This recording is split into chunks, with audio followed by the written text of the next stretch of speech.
Live. And we are live. Hey, good morning. Hope you're doing well today. It is Thursday. This is the 5 a.m. Mester Scrum Show. We're about 2 hours late. Yeah, no stuff going on. And hope everybody's doing well. I put the remind thing on to see if it works. But I didn't give too much time. Anyway, I am Greg Mester, Scrum Master and Agile Coach, and here we talk about Scrum and Agile in a practical and tactical way so that you can get value to your customer, get home to your family and friends, not work crazy hours, and have fun both in the office and at home because you're not wasting your time and doing stuff that Agile accountants, those evil Agile accountants want you to do. So we're going to talk a little bit today. I got two topics. I'm going to talk about demos versus review, right? The demo word people don't like, and then talk a little bit about UX. And I was listening to Jared Spool. He's doing a really great share thing with people. If you look up Jared, Jared, Spool, Spooo, two O's, L. He does a lot of talk about UX. Content dabbles in the Agile world. He's talking about combining this week with UX and Agile and how does it work. And he makes some good points and bad points, and I'm going to share one of his good points. I agree with him totally, because you don't always have to agree with everybody. I mean, that's the thing. Everybody thinks everybody has to agree, but no, you don't.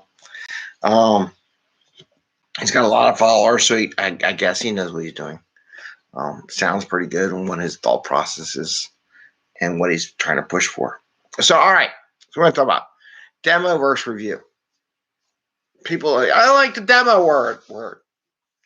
Next time somebody tells you they don't like the demo word, and said, okay, so how you doing your review? Oh, we do all this documentation. Oh, really? We talked about that last week about doing documentation over actually working software. I said, my opinion, a demo versus a review is your client, is your customer who's sitting in the review actually operating the software?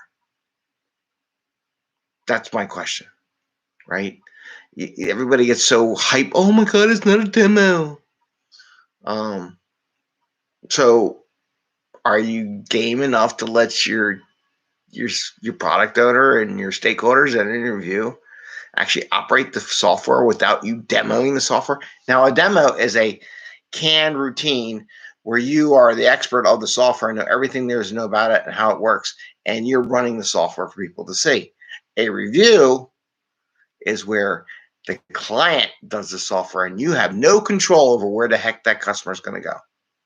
You can kind of give him or her some boundaries and say, kind of stay on this page or whatever your functionality is, because if you didn't do something else over here, we haven't done that part. So we just stay in this realm, see how you like it, and let them just click around and travel around what you built, right? That's the difference between a demo and a review. So the next time somebody says it's a review, it's not a demo, I'll say, okay, well, are you letting your client use software during the review? Then you're doing a demo. So it's just something to think about. I do find when the client runs you get more data in the review. You get more feedback from that than you operating and them talking to you. You get 10x more feedback when the client's actually operating the software. So that's just my thing. I've seen it before. I tell you a story about my one BA. They had a client. She used to demo the software for the client, but she wasn't sure whether or not the client was paying attention because it was a virtual environment, right? Client's on the other computer. So we said, well, why don't we let the client run it? She's like, really? We can do that? And I'm like, yeah. So she did it, and she said it was the best thing ever, because while the client was running the software, she was taking notes. She was writing down observations, and she was doing, and this goes into the UX experiments. So it's funny how it actually, I didn't even think about that, but it's true. She is observing from a UX specialist at that point in time how the client's using the software, because she can see, because screen share was a WebEx or something. and she's watching how the client was doing. The client was telling things they like, and why the client was doing it. She was writing down notes of the feedback.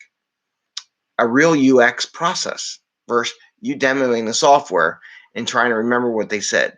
You're doing live and documenting, and you can even record your operation. So if you want to play it back later, you can play it back later, see if there's anything else you're missing. So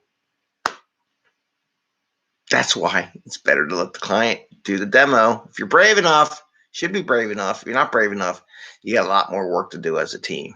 So I just want to share that with you. Now the UX part. So Jared Pohl is doing this whole week-long thing on UX and Agile, which I think is a great thing. So here's what he says. I'm going to try to read off here because I wrote notes as he was talking. How should UX spend their time? How should UX user experience people spend their time?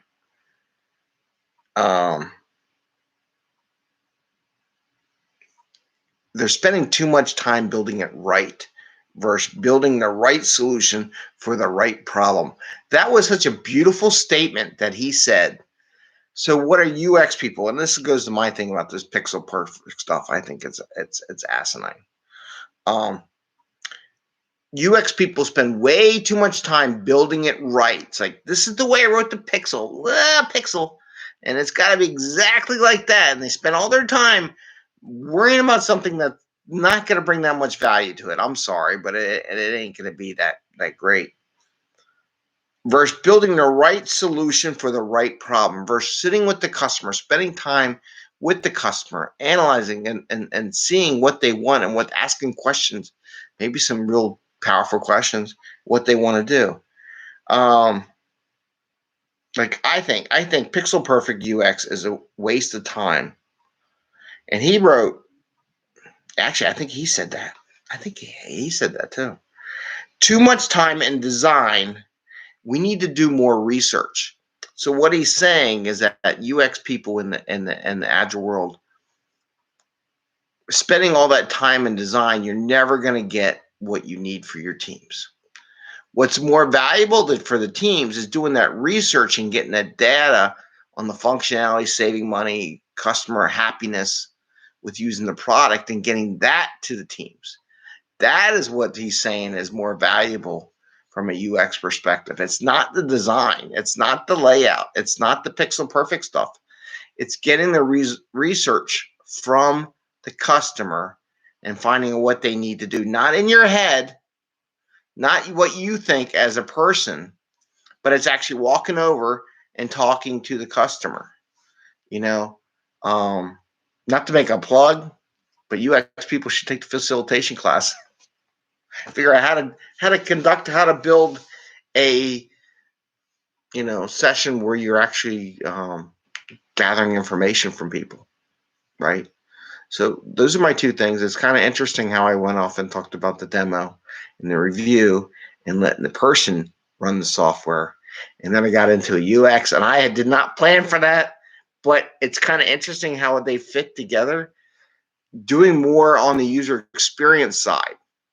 So if you're a UX person, you should really insist on the stakeholder running the software at the review, not you running it, not the QA, not the Scrum Master. They can introduce it, but they said, here's the keys, you go run it, right? They should be like, here's the keys, you run the demo, right? You run the review. You run the software. That's what it should be like. So that's what I got for today. Congratulations on SpaceX for launching another rocket. Hope it goes good. Sorry that the other rocket's serial number 9 blew up on the launch pad. They got a lot of work to do.